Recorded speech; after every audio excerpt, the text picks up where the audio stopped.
Deepak Batuse sir, Ladki Bahin योजना याचा तुमच्या विजयात मोठा वाटा आहे. 2100 रुपये करण्याची तुम्ही घोषणा केली होती. तो निर्णय साधारणतः कधीपर्यंत होणार? आणि दुसरं, आता एक अशी चर्चा सुरू आहे की 1500 जेव्हा दिले तेव्हा स्क्रुटिनी कोणतीही झाली नव्हती.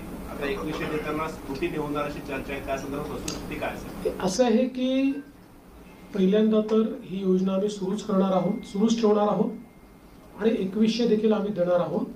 आता बजेटच्या वेळी त्याचा आम्ही विचार करू आणि शेवटी आपले सगळे आर्थिक सोर्सेस जे आहेत हे सोर्सेस योग्य प्रकारे चॅनलाइज झाल्यानंतरच आपल्याला ते करता येतं. त्याच्यामुळे ते करण्याचा निर्णय पक्का आहे. जी आश्वासनं दिली ती आश्वासनं पूर्ण करू. त्याकरता ज्या व्यवस्था करायच्या त्या व्यवस्था आम्ही आधी करू. स्क्रुटिनीचा जिथपर्यंत सवाल आहे तिथपर्यंत एवढंच आहे की निकषाच्या बाहेर जर कोणी घेतलं असेल, निकषातला जो असेल त्याला कोणालाही त्यातलं कमी करायचं नाही आहे. पण काही तक्रारी आल्या आहेत की निकषाच्या बाहेर मिळालेला आहे.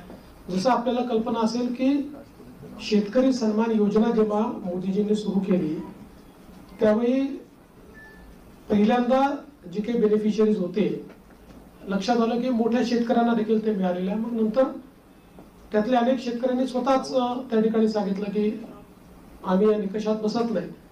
मला असं वाटतं त्यानंतर ती स्थिर झाली.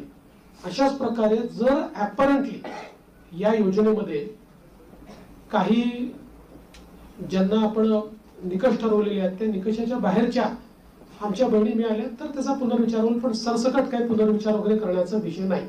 अभय देशपांडे.